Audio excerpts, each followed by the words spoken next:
AC Milan 2 points ahead of their city rivals Inter atop Serie A as we head to the weekend. Juve 7 points off the lead with the game in hand, though. Rivals Roma and Lazio straddle the Champions League line. Napoli and Atalanta in 6th and 7th place, respectively. Stewart, Robson still with us. Robbo, let's focus in on Saturday. Napoli hosts Juventus. Really a meeting between two teams that right now are heading in opposite directions.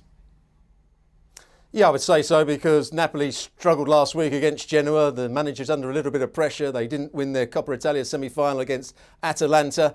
They're not playing particularly well. They've got two centre-halves that are out, Koulibaly and Manolas. Their two best centre-halves are out at the moment. Up front, they can't seem to score too many goals from the centre-forward area. Mertens is out as well. And Juventus, you start to believe that they are getting some form. They've got the formation that they like to play. It's almost like a 3.5-man defence. Play with a back three, and the right-sided player, Quadrado, gets higher on that right-hand side. That means McKennie goes infield. Then you've got the front two, Morata and Ronaldo linking up, and Chiesa on the left-hand side. And they're the team at the moment that are finding that little bit of form. So I think it should be a Juventus win. I think they'd be too strong for Napoli, a Napoli side that are under pressure and underperforming at the moment.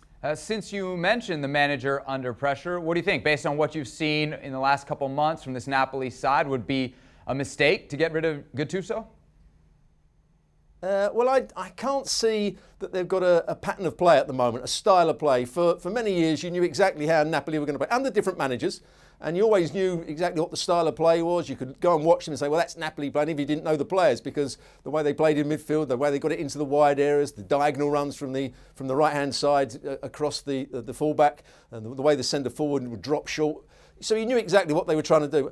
I don't think they've got any sort of personality at the moment, Napoli, under Gattuso. And I would say the same when he was manager of AC Milan. So I can understand why he's under a little bit of pressure. He hasn't done a bad job, but I wouldn't say he's doing a great job.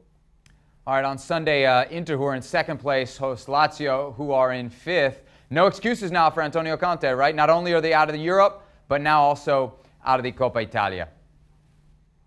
Well, for Antonio Conte to be considered a success at Inter, he's got to win the title now, because, as you said, they're out the cup competitions.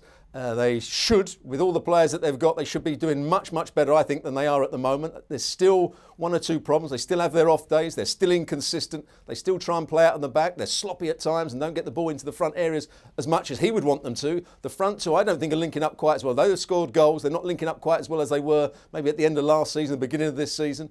So I think there's one or two problems at Inter, but they've still got some very good players. I think Perisic will come in down the left-hand side to get crosses in from that side. But they're against the Lazio side that are starting to find that little bit of form, the form that they had towards the end of last season when they looked a really good side before we had the lockdown. So it's going to be a tough game for them, but Inter have to be at their very best to win it. And if they can do that, they're going to put pressure on Milan, they're going to put pressure on Juventus. It's going to be a very tight finish to Serie A this season. And another reminder, ESPN is your home for Serie A this season.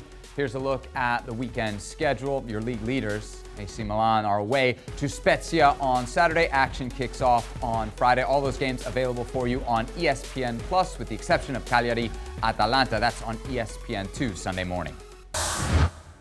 Well, thank you very much for watching ESPN on YouTube. For more sports highlights and analysis, be sure to download the ESPN app. And for live streaming, premium content, and let's not forget as well, ESPN FC 7 days a week. Subscribe to ESPN Plus.